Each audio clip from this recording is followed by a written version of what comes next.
Hello জিজু। আরে পায়েল, তুমি কখন এলে? আর জিয়া কোথায়? আমি তো কিছুক্ষণ আগেই এলাম, আর দিদি মার্কেটে গেছে। আস্তে আস্তে সন্ধে হয়ে যাবে, ততক্ষণ তোমার খেয়াল আমি রাখবো। আরে তুমি আমাদের কি খেয়াল রাখবে? তুমি হচ্ছে আমাদের গেস্ট, আমরাই আরো তোমার খেয়াল রাখবো। তুমি আর কবে আমার খেয়াল রাখলে? তুমি ঠিক আছো তো? না, আমি একদম ঠিক নেই। কেন, কি হয়েছে তোমার? আমি তোমার প্রেমে পড়ে গেছি। আরে তুমি কি পাগল হয়ে গেছো নাকি? তুমি তো জানোই আমি তোমার জামাই বাবু, তোমার দিদি হাজবেন্ড। আর তোমার দিদি যদি এসব জানতে পারে না, কখনোই তোমার সাথে কথা বলবে না। আচ্ছা, দিদিকে কে এসব বলবে শুনি? আমি বলবো। কেন গো, আমাকে কি তোমার পছন্দ না?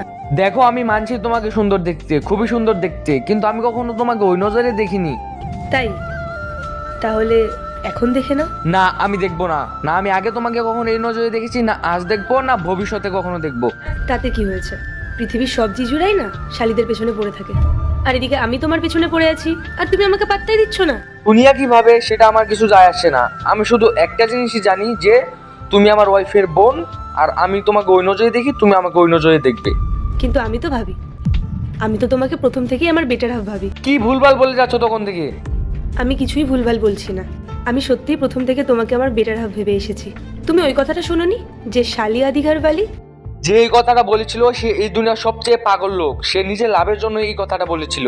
থ্যাংক গড যে কেউ এটা বলেনি যে শালা আধা ঘরওয়ালা। আচ্ছা, একটা কথা বলো তো, হাজবেন্ডের ভাই যদি ছেলের মতো হয়, তাহলে শালি কিভাবে আধা ঘরওয়ালি হয়? জিজু, যেখানে আমার কোনো প্রবলেম নেই সেখানে তোমার এত কিসের প্রবলেম? আল্লাহর এই ভিডিওটা দেখে যে সরে যাবে তার মনের আশা পূরণ হবে না। আল্লাহর এই ছবিটা দেখে চ্যানেলটা সাবস্ক্রাইব করতে হবে এবং ভিডিওতে লাইক করে দিতে হবে, তাহলে তোমার মনের আশা পূরণ হয়ে যাবে। আর অবশ্যই অবশ্যই এই চ্যানেলটা সাবস্ক্রাইব করতে হবে। কারণ আমি তোমার দিদিকে খুব ভালোবাসি, আর আমি ওকে কখনো চিট করবো না। ওকে চিট করার থেকে আমি এই দুনিয়া থেকে চলে যাব। আচ্ছা, তুমি দিদিকে এতটা ভালোবাসো? হ্যাঁ, আর তোমার মাথায় যেসব ভুলভাল চিন্তাগুলো ঘুরছে ওগুলো তোমার মাথা থেকে বের করে দাও, আর তাহলে সেটা আমাদের সবার জন্যই ভালো হবে। আমি যদি এই কথাগুলো তোমার দিদিকে বলে দিই না, আর ও যদি কোনোভাবে জানতেও পারে, আর কোনোদিন তোমার সাথে কথা বলবে না। তুমি তোমার দিদির কাছে কতটা ছোট হবে ভেবে দেখেছো একবার? আর তাই বলছি, এসব কিছু এখানে শেষ করো, আর তোমার দিদি আসলে আমাকে ডাক দিও, আমি বাইরে গিয়ে ওয়েট করছি।